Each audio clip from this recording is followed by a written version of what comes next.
There are no further amendments at the desk. The clerk will give the bill its third reading. Third reading, House File Number 5247, as amended. Third reading.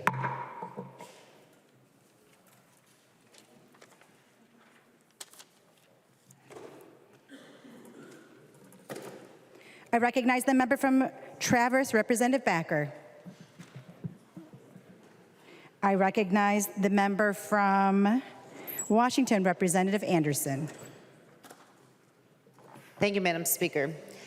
I want to, first of all, thank the chair for accepting that provision. So I think that means a lot to everyone here. So I also want to say this tax bill isn't as bad as last year's tax bill, but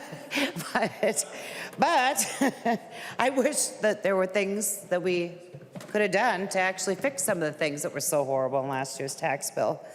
Unfortunately, there's nothing in here for our charities.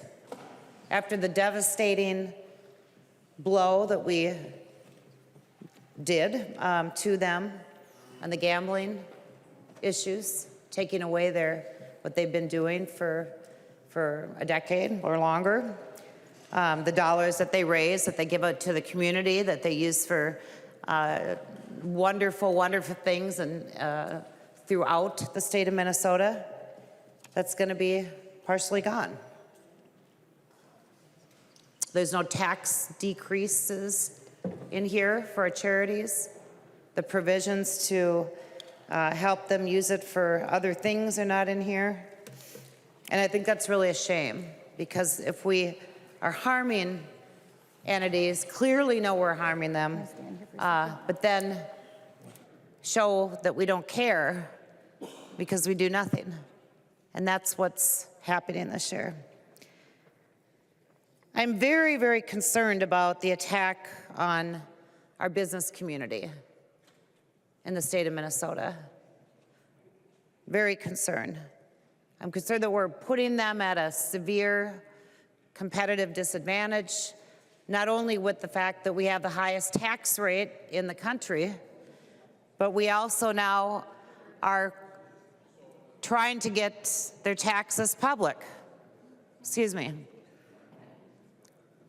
Can I ask the speaker to ask the, thank you.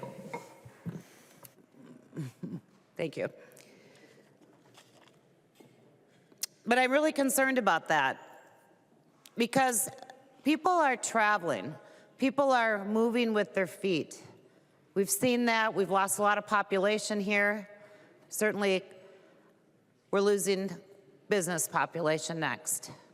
They're leaving states where the taxes are high, where the regulatory environment's high, and they're moving to other states. And once that starts, that is a path that is really hard to stop and turn around. We see it in Minneapolis. It's going to be decades before Minneapolis recovers. Decades, and only with a huge, huge amount of work. But you've essentially gutted the Minneapolis business community. Part of that's COVID, and part of that is the politics. And part of that is simply the blatant dislike by some of the political folks of corporations and businesses. Some of us were, you know, some people work for government, some work for the nonprofit sector, and some work for businesses. But government and the nonprofit sector is all funded through business earnings. Businesses make money. That money is taxed. Those taxes are used to fund government. And government, in this case of this legislature, donates a lot of that to charities. So we can't continue to attack our companies, and we can't continue to attack the free markets. I'm here because in this legislature, why did I run? Because I want to see Minnesota succeed. I'm a business owner. It's hard out there. It is hard to deal with the regulatory environment and the taxes in this state. And then I can imagine how hard it is for people who are on an even bigger scale. It's just not working. I also want to mention the final thing, the what I call the new local government aid program through sales tax. So we have in this bill a provision, obviously, where you're going to allow local units of government, of course, they do need to have a referendum, but they're going to be passing sales taxes to build facilities in their community. But the whole guise of that is to increase the cost of those facilities by 15 to 20%, because that's what you're going to need, because that amount of money is going to go into a big pot that's going to create a new LGA program across the state of Minnesota. So it's just more and more and more taxes. And I think we just can't handle that. So even though there are some good provisions in this bill, the bad by far outweigh the positive, and I'm going to be a no vote on the tax bill. Thank you. The member from Hennepin, Representative Robbins. Thank you, Mr. Speaker, and thank you, members. I'll try and be very brief. First, I want to thank Chair Gomez for accepting the provisions you did tonight, but also I want to thank you for running a great committee. As you all saw way back when this all started with the exchange between Chair Gomez and Representative Garofalo, taxes really is a fun committee. And I shudder to think if we would have gotten anything done if Garofalo was also in the tax committee. So, but we do have a great committee, and I appreciate all your work and the work of all of our staff. So I just want to touch on a couple things, but really getting that veterans relief for the charitable gaming and for the property tax. I'm really grateful, and I hope that stays in the conference committee. But first, Chair Gomez and I are both very committed to integrity and how we speak, and we're very careful about that. And so she had indicated earlier in the middle of this discussion that the R&D tax specifics would not be revealed in how this bill treats corporate reporting on tax. If we go through with this provision where we're putting corporate tax filings on a public website, she indicated, oh, that wouldn't really affect how they're spending their R&D and other tax money. And I just want to point out, so I'm having it distributed, members. In the bill, and I copied a page of it for you so you can read it, it says, except as otherwise provided in this section, goes through the calendar stuff, a corporation's corporate franchise tax return and any amended or readjusted returns must be provided on a website. In addition, all corporate franchise tax forms relating to the calculation of income apportionment and calculation of tax and a few other things. So members, all of the forms relating to the calculation of their income apportionment and calculation of tax will be public on this website. And so I did go print out the R&D tax form for how you calculate your R&D expenses.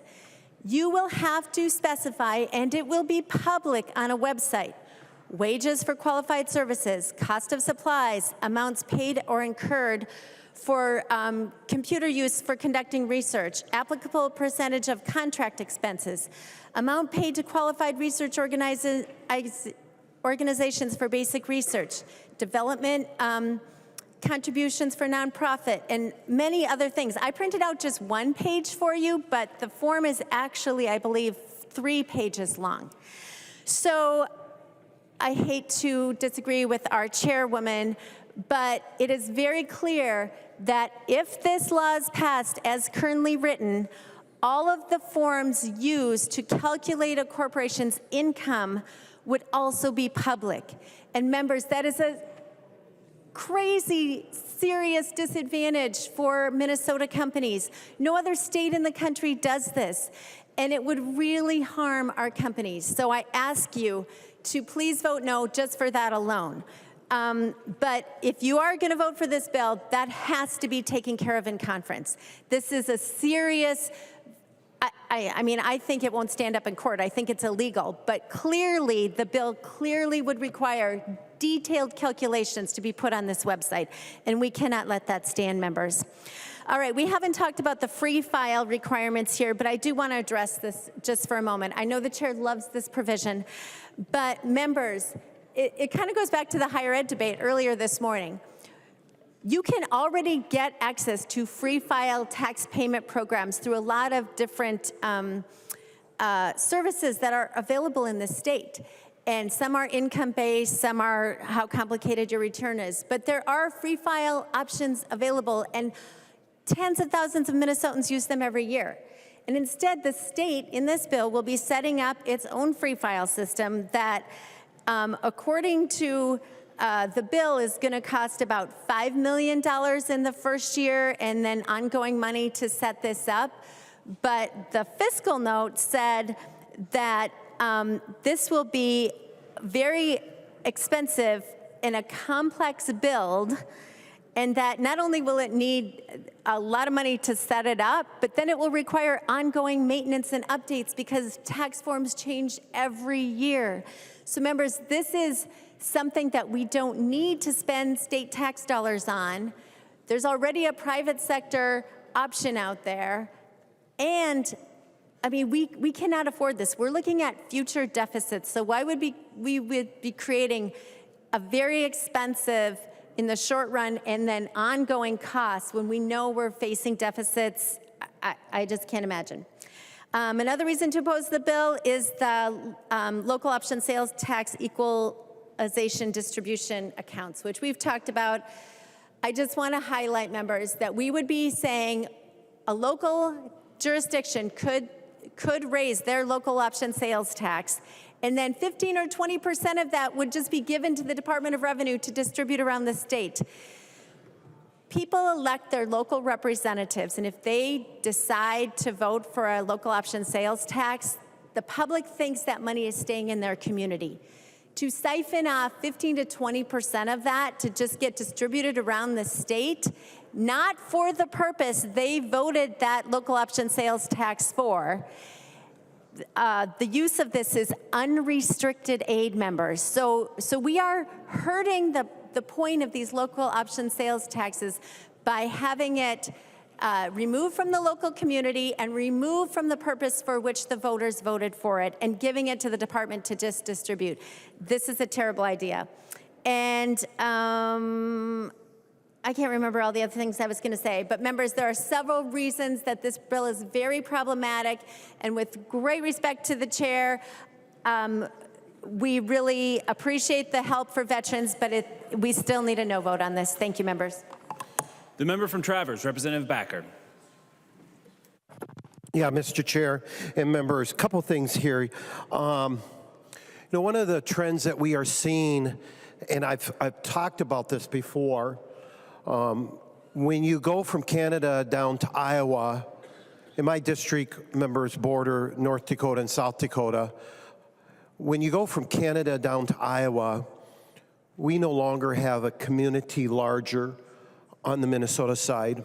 But what we're starting to see is we're starting to see that moving into, you know, I know Representative Joy up in Holly would probably agree with me on this, but if I look at one of the communities that I represent now, Fergus Falls, if we look at Fergus Falls, which on the western part of Fergus Falls is 23 miles away from the North Dakota border, that's 23 miles away from Wahpeton. And the challenge that we're seeing is, members, we're seeing those small job creators, small business owners, who is migrating to freedom. That's what they're migrating when they go into North Dakota and South Dakota, because they have less government intrusion. And one of the things that we're seeing is, I remember a business, it's a business in our community. Now, Browns Valley is not the metropolitan community in the state. We're almost 600 people on a good day, almost, okay? But there is a business that has been in Browns Valley as long as I can remember. Last year, they moved over to the border into South Dakota. I constantly, as a small business owner, job creator in our community, a small job creator, or however you want to say it, I'm asked, why don't you go to South Dakota? Why don't you move there? Because it would allow me and our staff to make more investments into a business instead of sending it down to St. Paul and have debacles like Feeding the Future, wasting that type of money. And that trend that's moving into it that we're seeing now, where Wahpeton is now growing, that's Wahpeton, North Dakota, is growing quicker than Fergus Falls. That's alarming. And we have some really creative in all the district, but I know Fergus Falls has just been their chamber, and then they have two different organizations that really work hard to attract businesses, a lot of volunteers. So what we're starting to see is people are willing to drive that 20, 25 miles and work in North Dakota, and we're having problems getting workers. Another concern that we have is, and I'm hearing this from folks, you can't afford to live in Minnesota because of the irresponsible and unaffordable policies that we have been doing here in St. Paul. You know, what we're seeing right now with this bill, and this is what's so concerning, in this bill, the majority is laying a foundation to continue this unaccountable, irresponsible hit on our families. So I'm a no. Ask you to vote no too. Thank you, members. The member from Itasca, Representative Igo. Thank you, Mr. Speaker. You know, when it comes to speak on tax bills or really anything, I try to think about how important it is, as all of us as leaders in this room, to think about our decisions. And I know it's kind of been a theme I've been talking a lot about lately. When we're elected, we come down here, we need to make decisions that don't just talk about the now, that don't offer instant gratification. Because our decisions are going to not only live on through this chamber, live on through this state, but live on for future generations for long after we're gone. And that's something I really do think about a lot, and that can be a lot of pressure, but I think it can give you a lot of clarity. If you really take the time and think about every decision that you make when you sit in these chairs representing on average about 45,000 people. The reason I rise for this to speak on this tax bill today is because I have great concerns for that future. As a member representing the Iron Range and a part of the Iron Range delegation, I take my commitment as being a state rep very, very seriously. I represent a part of the state, a part of the country that's one of the most unique, and I'm very proud to be from there and represent it.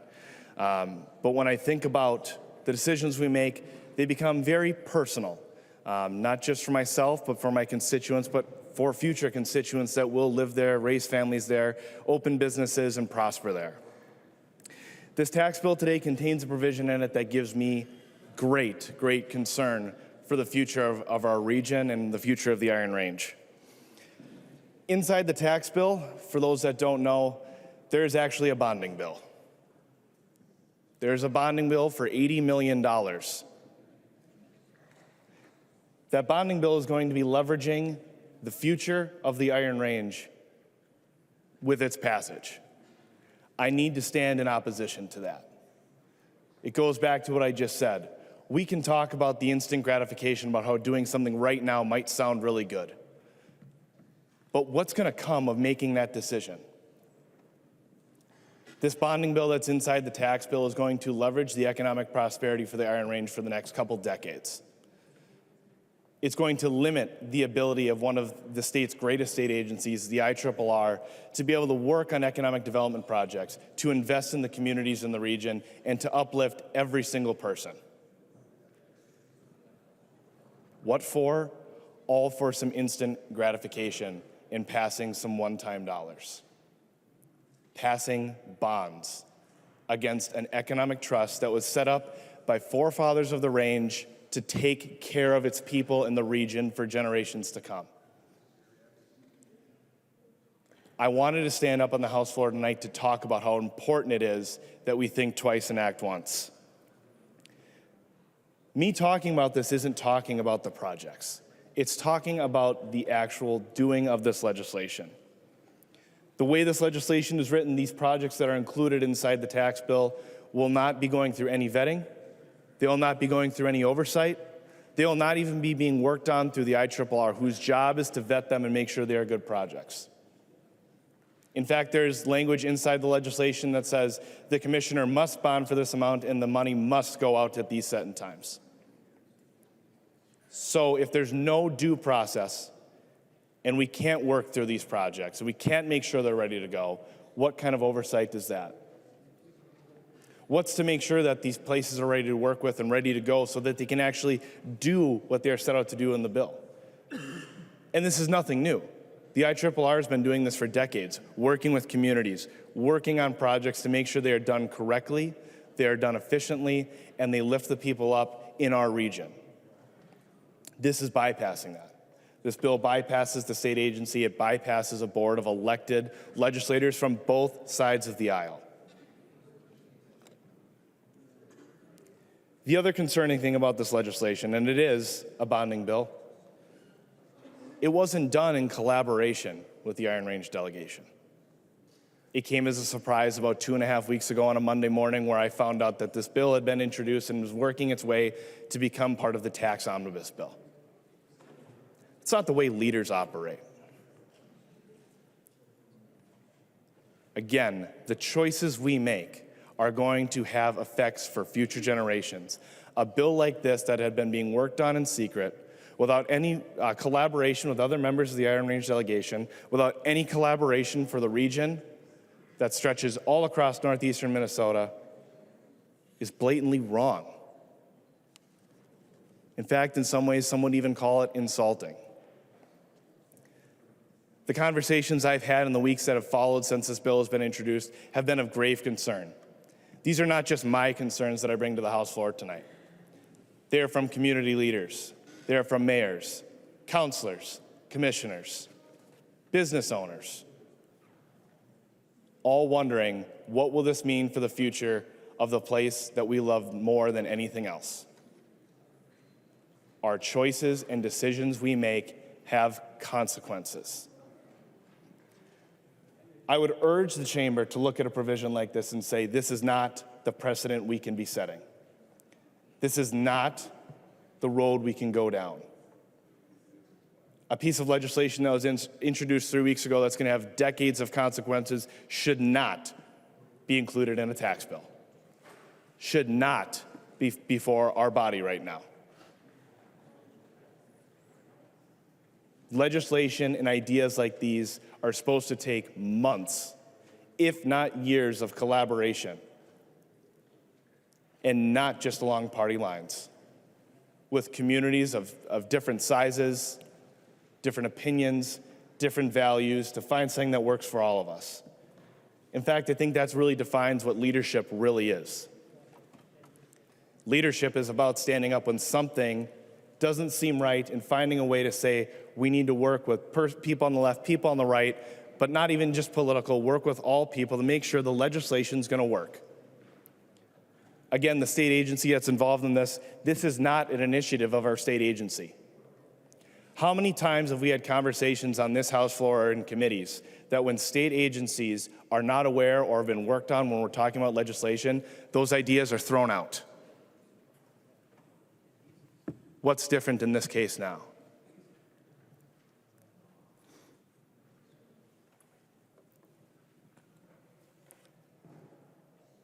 I deeply encourage this chamber to vote no on this tax bill. I deeply encourage the majority to look at this decision and really let it weigh on you. Leveraging the economic prosperity and future of the people of the Iron Range on a one-time bond for hand-selected projects without the whole consenting work of the delegation, without the work of the region, in a move that has never been done this way in the Range's history, is a slap in the face to the people that have walked in this and sat in this desk before me, and it's to those that will sit in this desk after me. Legislation like this has drastic effects and personal effects. Please vote no. Let's send this bill back to committee. Let's remove this provision and do the right thing for my part of the state and for the Iron Range. The member from Lyon, Representative Swedzinski. Thank you, Mr. Speaker. Thank you, members. Thank you, Representative Igo, for your remarks. I believe, if my memory serves me right, it was March 24th, 2011. And the state was facing a $5 billion shortfall. And Republican Bob Gunther proposed a bill to take $60 million from the IRRB trust fund to help fill that gap. Rukavina proposed that the reason why Republicans were doing it is because the Iron Range was populated with Democrats.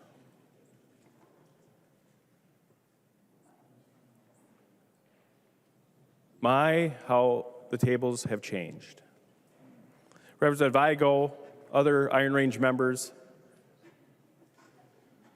interesting.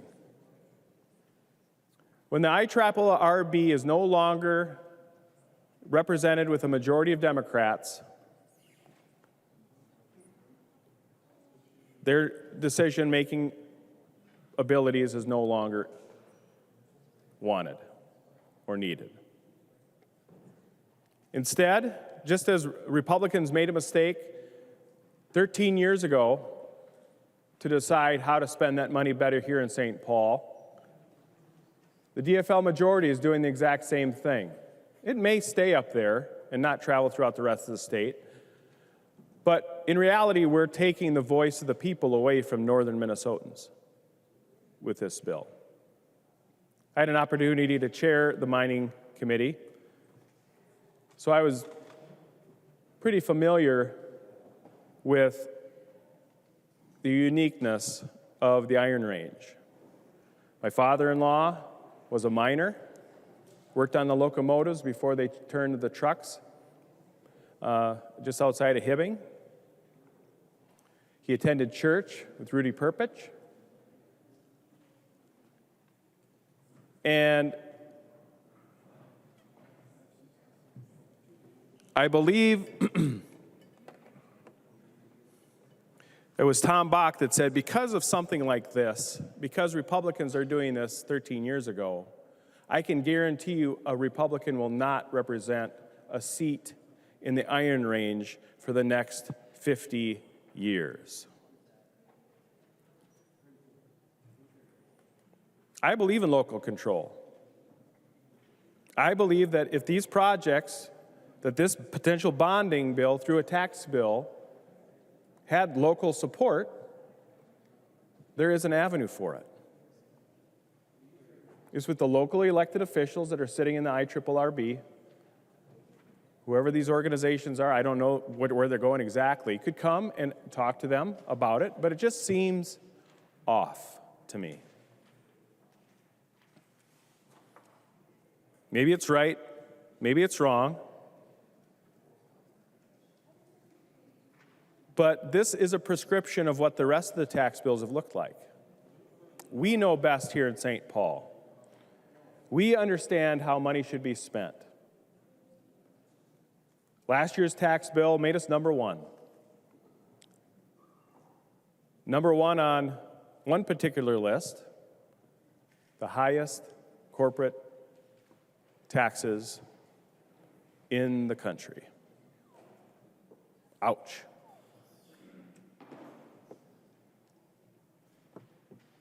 I get it. I get it. Those mean businesses, creating jobs, man, how dare they?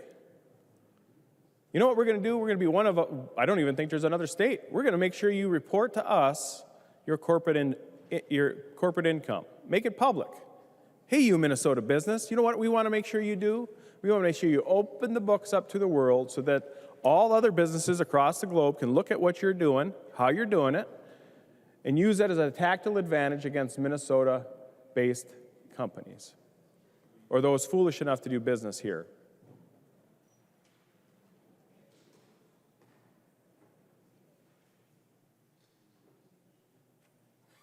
Sometimes things move slow, sometimes things move fast. And sooner or later, even the slow ones get the hint. Do you like me? No. Whack. Do you support me? No. Whack. The DFL majority has decided that those pulling the wagon aren't pulling hard enough. Dividing employer from employee with costly, burdened state mandates that not only affect business, but affect our schools, affect our communities, our cities, our townships, our mom and pop shops.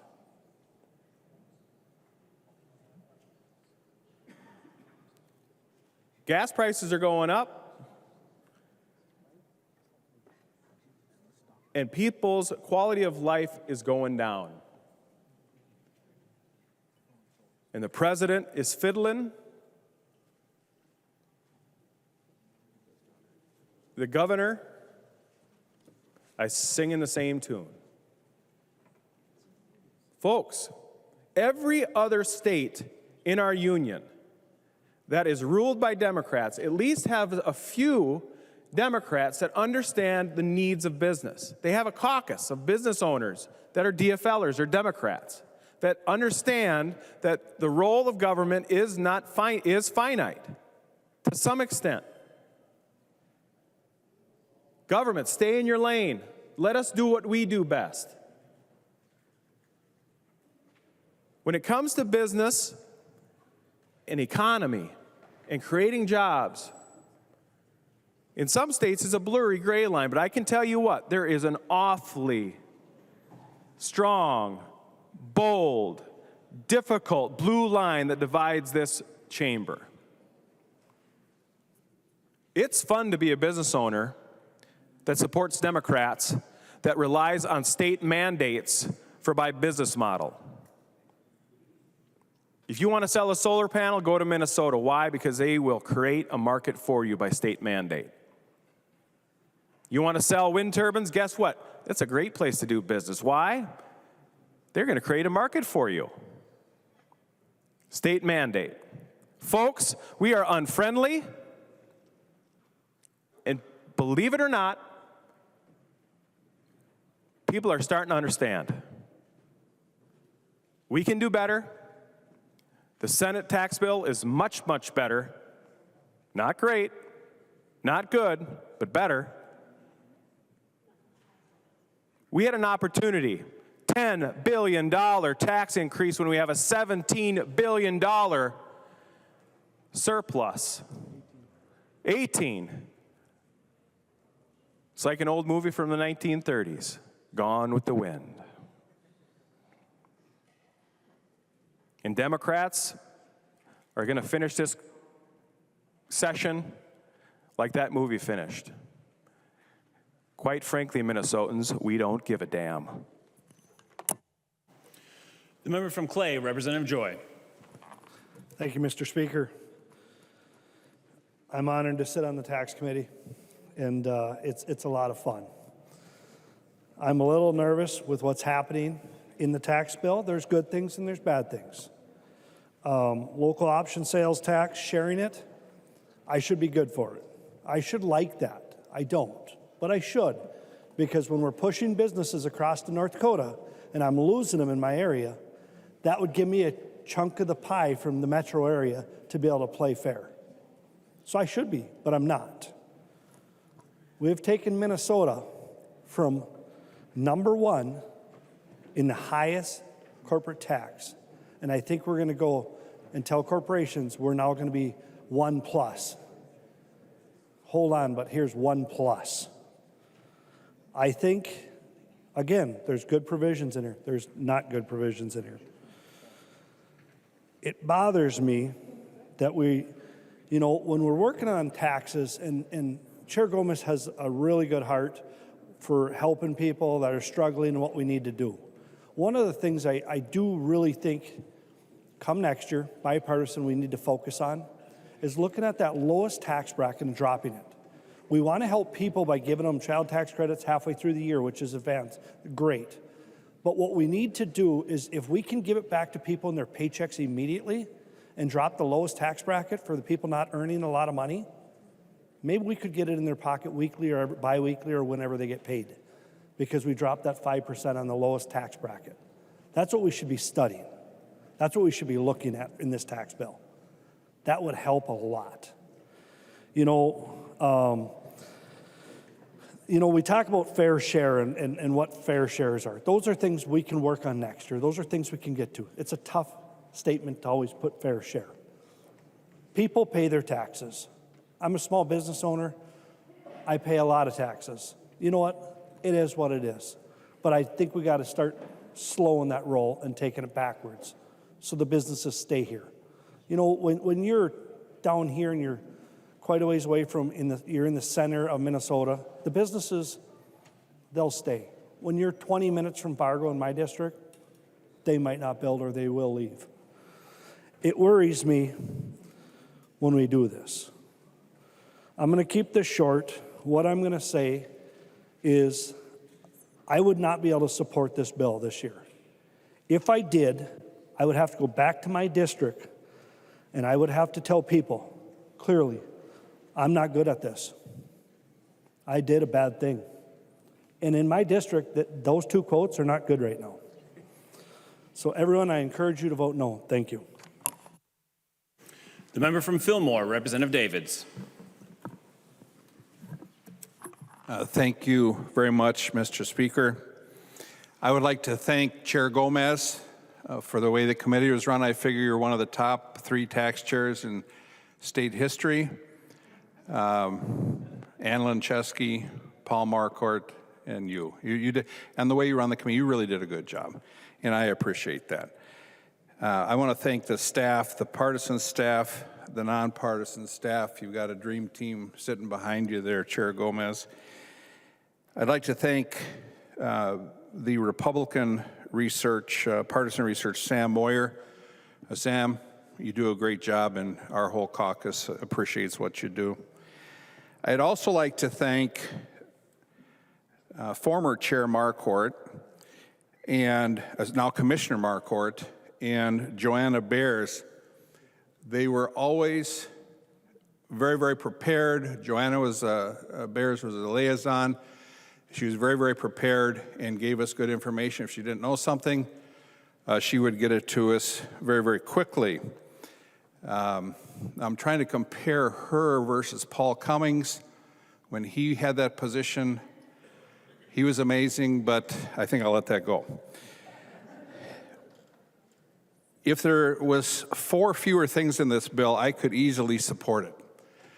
There's a few things. It's a good tax bill other than some of the things that we talked about today, whether it be the decoupling, we've gone through those things.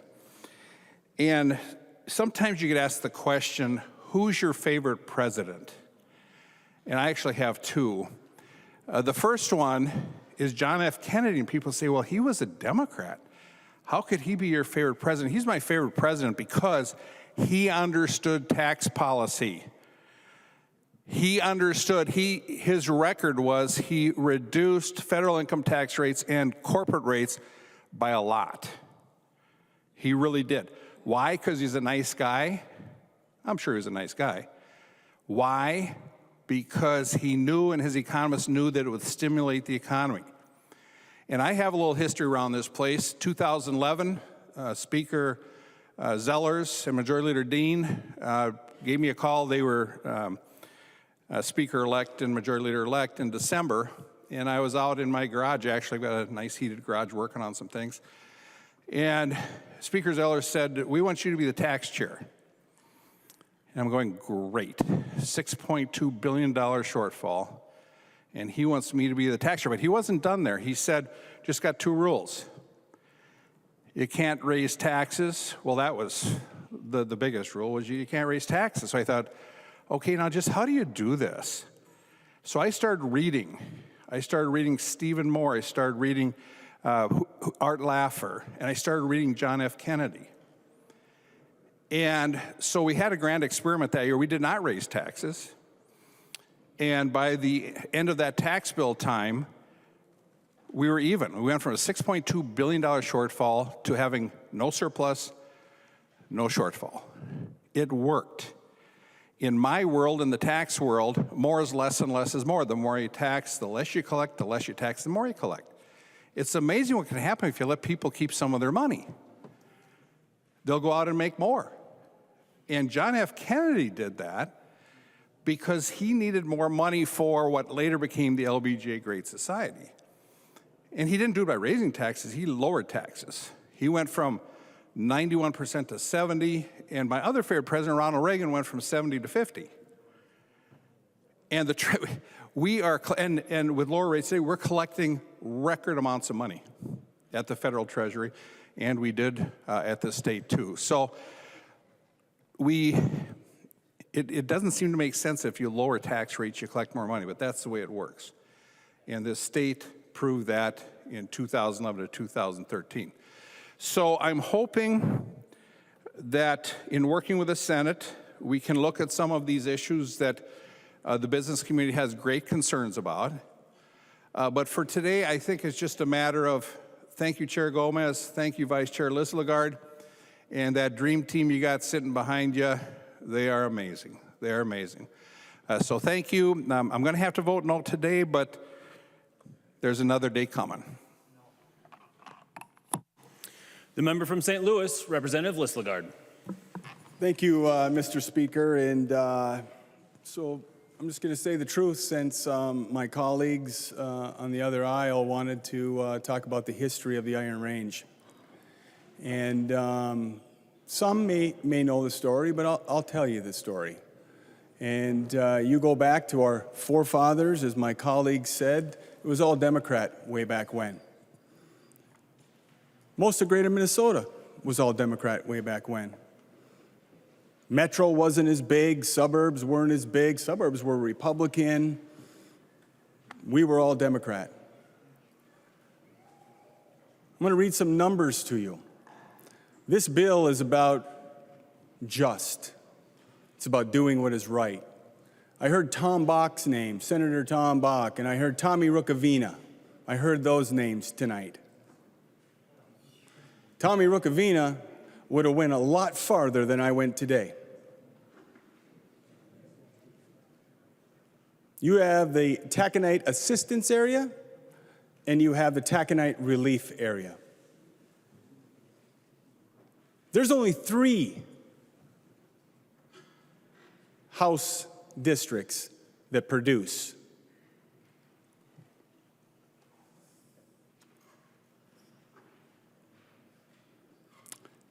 District 7A, Representative Igos,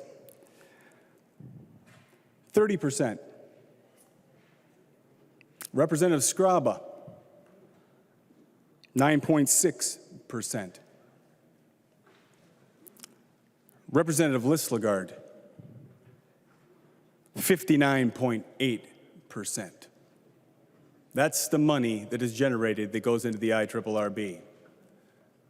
It's production tax, but it's really our property taxes.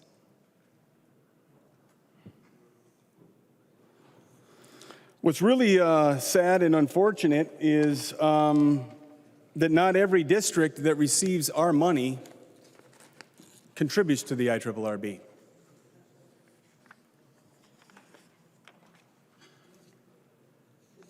It's actually sad.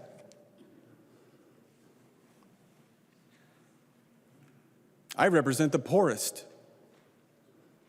Net tax capacity for Senate District 7 that produces 90% of all the money at the IRRB, our net tax capacity per capita is $559, one of the poorest in the state of Minnesota. Senate District 6 has an average net tax capacity of over $2,500, and they don't contribute a dime to the IRRB.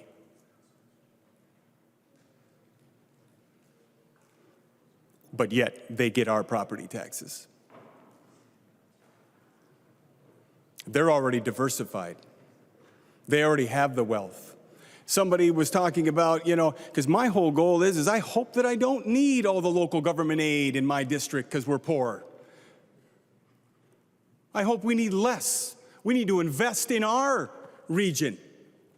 But do you know what they did years ago? And that's what I was told by one of the colleagues, that we need to keep this big area just like the Democrats did so we can control the state of Minnesota by a voting bloc. Well, it ain't going to be at the expense of the district that I represent anymore. Tommy Rukavina said right out that you want to have power, but you're not going to take it from the people where it's generated, and that's what's going on right now. I would shrink the TAA right now. I would shrink it to only go to the places where it's produced. Because how is it after 50 or 60 years that we produce everything, but yet we're the poorest? It's because we're distributing all over. Yes, we get the majority of it, but the way we're giving it out to control the state of Minnesota, well, how things have changed. How things have changed. So I'm supposed to just sit back and let my community not prosper, not get what they generate? For you guys to have control? And then they don't even vote for bonding, where the 7-county metro pays 68% of it. They come over to the IRRB and take the poor people's property taxes. That's what this bill is about. Somebody's got to stand up for the Iron Range. Somebody's got to stand up for the core Iron Range that actually produces. I didn't graduate from Grand Rapids in the Senate District 6. Point of order, sir. Point of order. Representative Kozik, say your point of order. Please remind the body whether you're using another member's name or in tone and inference to respect personalities. Representative Lusegard, please respect the rules and with personality. I don't want continue. nobody to get hurt feelings. We'd be filling out accident reports. So, at the end of the day, though, my job is to represent my district. And that's exactly what I'm going to do. And since you're not happy, maybe we need to go into conference and really have a serious conversation about the district lines in the TAA. So I'm not hiding it from you. But at the end of the day, I need to do what's right for the core Iron Range. Representative Straba, thank you for caring about the people of the core Iron Range before politics and power. That's a true Ranger. Range first. That ain't a slogan for me. I'm not trying to go anywhere else. I'm trying to represent the people. And that's exactly what I'm going to do. So you guys wanted to pull back the curtain. Well, you did. And you're right, that agency is good. But I'm not going to let you guys take advantage of us anymore.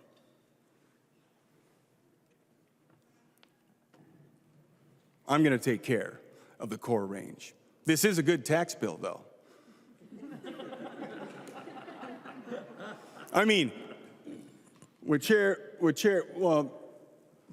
Newton and then Chair Gomez and all of that, that's what this is about. That is what this is about. That was moving to me. Representative Newton, you knew down in the caucus that we all wanted it.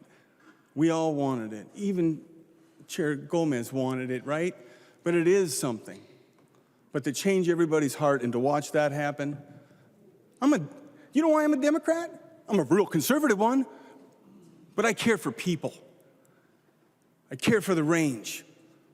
And when I have a net tax capacity of a little over 500 and we produce it all, and I'm watching everybody else grow and develop and prosper and diversify, and then people vote, I can't say vote, but they vote against bonding. I mean, I supported to give, what's that called, Highway 35, money out of the IRRB to create jobs. Certain people didn't even support that. So if somebody wants to stand up, give their opinion, I'm going to stand up and fight. And I ain't backing down. Chair Gomez, this is one heck of a tax bill.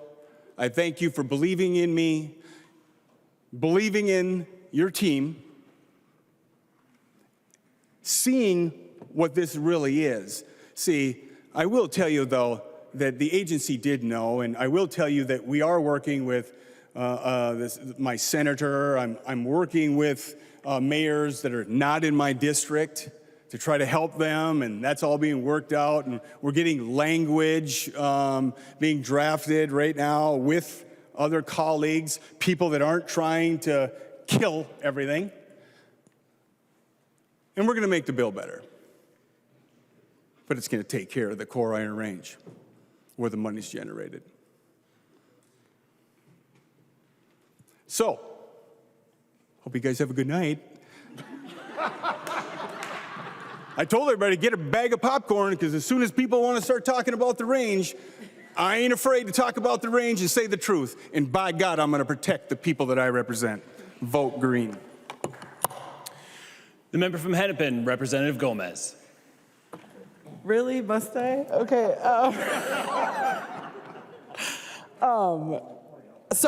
You know, I've said a lot. I've said plenty. I'm just going to keep it real brief. I'm going to say thank you. I'm going to say thank you, Representative Lissegard. We just saw what it is to work with him and well. Okay, yeah, I mean, you know, we have some bumps. We do all right, though. We do all right at the end of the day. Just the care, you know, the care and the passion that he brings for his community. And, you know, he's taught me a lot, and I've learned a lot about other parts of the state that are different than the one that I work for. Vice Chair Norris also expands my perspective on the regular. Thank you. And you know, and I said to him when we were just chatting earlier that, like, you know, you do hard things for our team and for me, and I just really deeply appreciate you. Thank you very much. And every member on the tax committee is the best committee, as we've heard. It's fun, we have a good time. We dig into meaty issues, and you know, we do so in a way I think that's respectful and that's productive, and that's the energy that people bring to the committee, and I'd really, really appreciate that. So thank you, everybody. Thanks to all of the members of the tax committee, especially Representative Davids, who I think had to take off, but you know, the way that he is on the floor is the way that he is to me in committee, and he's always kind and supportive and understanding of me and the mistakes that I make as a new chair, and so, you know, I think that like, if the vibes feel good in the tax committee, which I think they often do, it's because it's not just like me, it's not just David's, it's all of us, and so, you know, I really thank everybody for bringing that. When we're talking about, you know, one of the places where we differ the most, I think it really matters. It matters for the institution that, you know, the seriousness and the open-mindedness that people can bring to those conversations. Of course, our incredible staff, dream team indeed. Our property tax division and taxes pages, Joe Schatz and Alec Sanchagrin, Commissioner Marquardt and Joanna Bears, to our incredible House researchers. For some of them, this was an easier year, and for some of them, this was a much harder year, and so that was like an interesting thing to be like, oh, Sometimes when you have a multi-billion-dollar bill, you know, versus a $50 million bill, it's like different people have different workloads, and, you know, they all just, as I've said before, you know, I really think about us coming and going, you know, these seats kind of changing and the constant that they are and how much care that they have for the people of Minnesota. Like, it's not just us who get voted for who care about this state functioning well and the people here having the opportunities that they need to have good lives. Our nonpartisan staff bring that ethic to this place every single day. And obviously we would be lost without them. Jared Swanson, Sean Williams, Chris Clayman, and Alex Hagler. Our fiscal analyst, Katrina Highmark, who's new to our team, and she's doing such an awesome job under the able tutelage of Cynthia Templin, who, if you've worked with her, you know she knows things about this budget, I'll tell you. She's taught me a couple. I have more to learn. Our revisors, Maureen Sandy and Evan Powell, and of course our partisan staff. Lead David's already told you about Sam Moyer and his great work. And you know, taxes is not the easiest topic, and you've just done a really great job in your first year, and so thank you. And thank you for, you know, the relationships between partisan staff matter a lot for our work too. And I you know, the relationships between members, of course, are important, but also, you know, just the willingness to be communicative, to be flexible with each other, I think is really important. Our DFL researcher, Sean Haydorn, thank you so much. These guys really just do so much to support us, and we're really very lucky to have them. To our House media, Rob Hubbard, who for the first few years I was in taxes, I was like, who's that lobbyist who's here every single day? And then I asked somebody and they're like, that's your DFL, or that's your House media person. And that guy Rob knows so much about taxes, I'm sure of it. I'm just like, they sit in our committees every day and watch everything that happens, and so I'm thankful to him. And to our committee legislative assistants, to Lauren Sabis and Carl Kazi, just amazing. We're so lucky to have them. And of course, my committee administrator, Patrick McQuillan, who you'll always see by my side in this work. And I couldn't do it without him, and I'm so grateful. I don't even know where he is. He's around. Oh, you're over there. Hi. Thank you. Okay, so those are my thank yous. That's the main thing that I want to say. We talked about this bill. I'm proud of our bill. I'm proud of our tax bill. We passed last year the best child tax credit in the country. Thanks to all of you, thanks to the governor. And our bill makes it better by instituting advance payments and through Vice Chair Norris's bill that includes 18-year-olds. Because as we know, if you got an 18-year-old, and they're in your house and they're your dependent, they cost no less money than that 17-year-old. So I was really glad that he worked on that and that we were able, you know, to expand the child tax credit, our great child tax credit, a little bit. You know, I talked about the direct file tool that we have for Minnesotans in our tax bill. This is going to make filing taxes easier. You're not going to have to go through, you know, a bunch of efforts to sell you an extra product. You're not going to have to you know, have hidden fees added to your account when you're just trying to file your taxes, which for most of us it's like money, it's information that the Department of Revenue already has, so there's no reason for us not to move forward with that. We help advance really important issues in our communities in this bill. We have grants to counties for recycling. We have money for counties for an increase in aid for homelessness. We help to support VITA sites across the state of Minnesota, which help low-income people to file their taxes, you know, in person. And I'm really, we heard a lot about their great work, and I'm really committed to ensuring that they have the resources they need to scale that work up so that more people across the state have access to those services. And finally, you know, some of my colleagues did say this isn't like the worst tax bill they've ever seen. They neglected to mention it doesn't raise taxes. It only cuts taxes. I'm serious, believe it or not. So, you know, somebody that an author that I love says the only lasting truth is change. Change can happen, change is possible. I think we demonstrated that today. I can change my mind.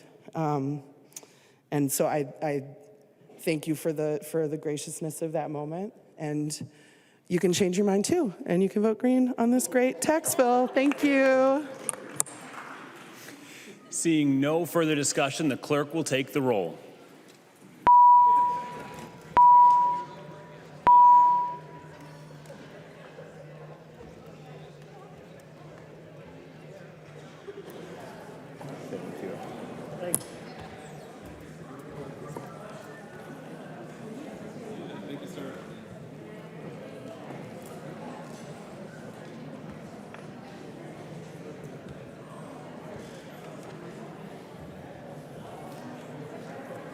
What's our number?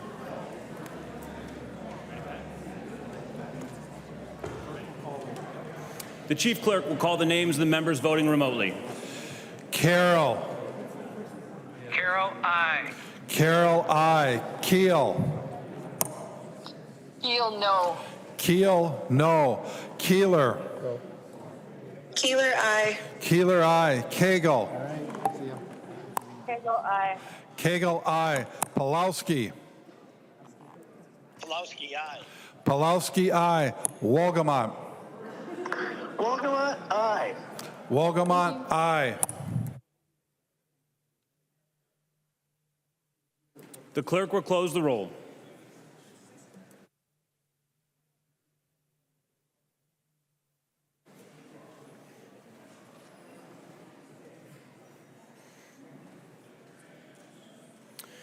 There being 68 ayes and 60 nays, the bill is passed as amended and its title agreed to.